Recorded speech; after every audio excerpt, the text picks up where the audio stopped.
নমস্কার সবাইকে। আশা করি আপনারা সবাই ভালো আছেন। মহুয়ার নতুন আরেকটি ভিডিওতে আপনাদের জানাই স্বাগত। আজকে রবিবার আর এখন বাজে সকাল 8:30 মতন। আর এখন থেকেই আমি আমার ভিডিওটা শুরু করলাম। আজকে অনেকটাই দেরি করে উঠেছি আর তার পেছনে অনেক কারণও আছে, সেইটা একে একে আপনাদের সাথে ভিডিওর মাধ্যমে শেয়ার করব। সকালে উঠেই ঝমঝমিয়ে বৃষ্টি শুরু হয়ে গেছে আর এদিকে এসে গেছে ময়লার গাড়ি। আজকে রবিবার, তাই আগে ভাগে গিয়ে ময়লাটা ফেলে দিলাম, কারণ আবার আসবে এরপরে। আর এখানে ময়লা নিতে আসে মাত্র সপ্তাহে 3 দিন।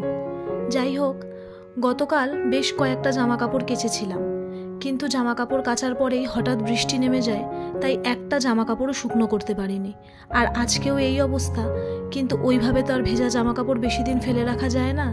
তাই জন্য ভাবলাম এখানে প্লাস্টিক টানানো আছে, যেহেতু রান্না হয়েছিল, তাই এর তলায় জামা কাপড়গুলো দিয়ে দিলাম। হ্যাঁ, খটখটে শুকনো হয়তো হবে না, কিন্তু জলটা ঝরবে, আর ওই যতটুকু একটু শুকনো হয় আর কি, তারপরে ঘরে দিয়ে দেবো। যেহেতু বেড কভারটাও কেচে দিয়েছিলাম, তাই এখন বিছানায় বেড কভারটা পেতে নেব। জানেন তো, কোনো কাজই করতে ভালো লাগছে না, কোনো কাজেই যেন মন লাগছে না, ভিডিও করতে ইচ্ছা করছে না। আর এখন ঠিকমতো ভিডিও শেয়ার করতে পারছি না আপনাদের সাথে, কারণ ভিডিও বানাচ্ছি ঠিকই, কিন্তু তারপরে এডিটিং করা আর বিশেষ করে ভয়েস ওভার তো একদমই দিতে ইচ্ছা করছে না। সেই যে ভিডিও বানানোর একটা এনার্জি, সেই যে একটা জোশ, কোনো কিছুই যেন নেই মনের মধ্যে, কারণ মনটাই তো ভালো না। সেই জন্য কিছুই যেন করতে ভালো লাগছে না, মন থেকে কোনো রকম আনন্দ, কোনো রকম ফুর্তি কিছুই আসছে না যে ভিডিও বানাবো। কিন্তু কি করব, এটাও তো একটা কাজের মতন, করতে তো হবেই। আজকে প্রায় 9-10 দিন মতন হয়ে গেল, এখনও কোনো রকম সুবিচার পাওয়াও গেল না, আর সেরকম কোনো খবরও এখনও অবধি কানে এসে পৌঁছালো না। সেই জন্য আরোই যেন ভালো লাগছে না। তার মধ্যে রিসেন্টলি কিছু ছবি ভাইরাল হয়েছে, যেটা আপনারা অনেকেই দেখেছেন, যেটা এখনও দাবানলের মতন ছড়িয়ে পড়ছে চতুর্দিকে। সেই ছবিগুলো দেখার পর থেকে আমি তো যেন আরও অসুস্থ হয়ে পড়ছি।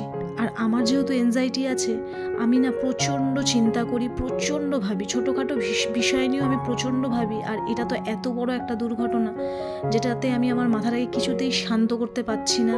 ছবিগুলো দেখার পর থেকে আরও যেন আমি ভেঙে পড়েছি ভেতরে ভেতরে।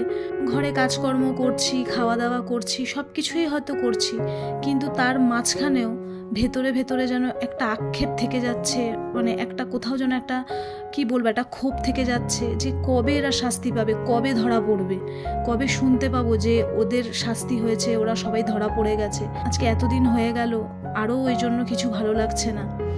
তো ঠাকুরের কাছে প্রত্যেক দিন প্রতিনিয়ত প্রার্থনা করে চলেছি, দোষীরা যেন খুব তাড়াতাড়ি ধরা পড়ে। ঠাকুর, তুমি ওদেরকে শাস্তি দিও, মানে মেয়েটা যেন একটা সুবিচার পায়। এই দোষীগুলোকে যেন একটা দৃষ্টান্তমূলক শাস্তি দেওয়া হয়, যাতে সারা জীবন এই রকম যাদের চিন্তাভাবনা, এই রকম যাদের মেন্টালিটি, তারা যেন এই রকম ভাবে কোনো মেয়েকে ক্ষতি করার আগে বা একটা মেয়ের দিকে তাকানোর আগেও একটু চিন্তা করে। হ্যাঁ, জানি এই সমাজ বদলানোর নয়, এখনও প্রতিনিয়ত হয়তো কোথাও না কোথাও মেয়েদের সাথে অন্যায় হয়ে চলেছে। যেটা কি বলবো, মানুষ যদি মানুষের মানসিকতা না বদলায়, তবে তো আমরা তো আর বদলাতে পারবো না। শুধু একটা কথাই বলতে চাই, বা একটা জিনিসই সব সময় ঠাকুরের কাছে প্রার্থনা করে চলেছি, তুমি দয়া করে দোষীদের ধরিয়ে দাও আর এদেরকে শাস্তির ব্যবস্থা করে দাও। শুধু এইটুখানি ঠাকুরের কাছে প্রার্থনা করে যাচ্ছি, আর কিচ্ছু না। আর এইদিকে আপনাদের সাথে কথা বলতে বলতে আমি আমার রুমটাকেও পরিষ্কার করে নিচ্ছি। প্রায় 4-5 দিন মতন হলো আমি ডাস্টিং ক্লিনিংয়ের কাজ একদমই টোটালি বন্ধই করে দিয়েছি, কারণ ওই যে বললাম, কেমন যেন ভেতর থেকে শরীরটা খারাপ খারাপ করছে এই সমস্ত জিনিস ভাবনা চিন্তা করে। সেই জন্য ঘরে অনেকটাই নোংরা জমে গেছে। তাই ভাবলাম যে আজকে রান্নাবান্না নেই, কারণ নিমন্ত্রণ আছে একটা, যেই কারণেই তখন বললাম যে আজকে দেরি করে ঘুম থেকে উঠেছি। তারপরে ভেবেছিলাম ব্রেকফাস্ট বানাবো, তারপর ব্রেকফাস্টটাও বানাতে হয়নি, কারণ গতকাল তো গেছে মনসা পুজো, আর আমাদের এই বাড়িওয়ালা কাকিমারা মনসা পুজোর দিন রাতে রান্না করে রাখে, পরদিন পান্তা খায়। তো কাকিমা বলল, 2 বছর ধরে কাকিমা এই প্রসাদটা আমাকে দেয়, মানে ওই পান্তা ভাতটা, মানে কি বলবো, অমৃত সমান, এত ভালো লাগে খেতে। তাই কাকিমা বলল, তুমি আজকে আর টিফিন বানিও না, ওইটা দেবো, তুমি খেয়ে নিও। তা আমি ভাবলাম যাক ভালোই হলো। আর এদিকে দেখো, পুরো জল ভরে গেছে, মানে আমি চিন্তা করছি আর একটু বৃষ্টি হলেই হয়তো ঘরে জল ঢুকে যাবে। এখানে এই একটা সমস্যা, অল্প একটু বৃষ্টি হলেই পুরো চারিদিক জলে থই থই করে। তো যাই হোক, এখন চট করে ব্রেকফাস্টটা করে নেব। ওই যে বললাম কাকিমা দিয়েছে, এই দেখো কত কিছু দিয়েছে, পান্তা ভাত, পুঁই শাক, কচু বাটা, 3-4 রকমের ভাজা আর ইলিশ মাছ। তো এখন এটাকে মাখবো। আজকে তো অজয় নেই, যেহেতু অজয়ের বাইরে কাজ চলছে, তো আমি আর ডোডো খাবো, আর অজয়ের জন্য একটু রেখে দেবো, কারণ এটা তো প্রসাদ মতন আর কি, তাই ও প্রতি বছর খায়, তাই আজকে একটু ওর জন্য রেখে দেবো, ও যখন বাড়ি আসবে তখন খাবে। তো খাওয়া দাওয়া করে এখন চটপট করে বাসনটা মেজে নিচ্ছি, কারণ এরপরে আমি আবার পুজো করব।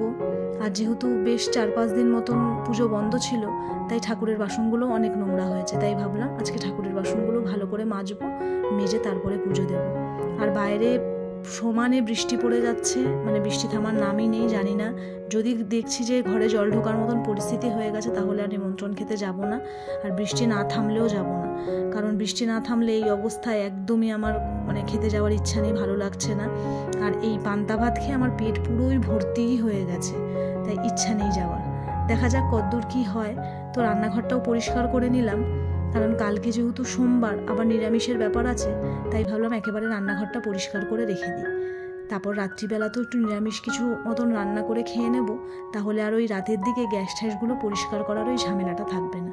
তাহলে চলুন, আমার এখন ঘর দুয়ার মানে রান্নাঘরের সমস্ত কাজ পরিষ্কার হয়ে গেছে, এখন স্নান সেরে নেব।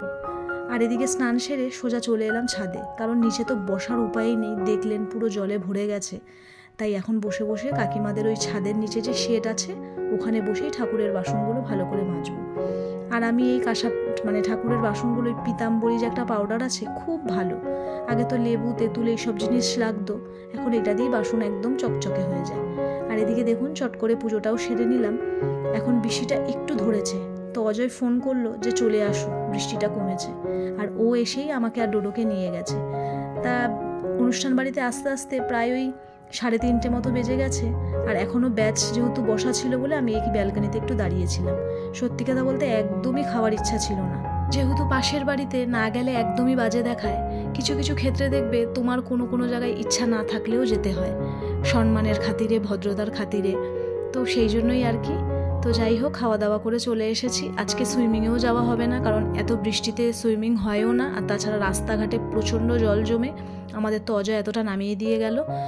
তো চলো, আজকের মতন ভিডিওটা এখানেই শেষ করছি। যদি ভিডিওটা ভালো লেগে থাকে তাহলে অবশ্যই একটা লাইক করো, কমেন্ট করে জানিও।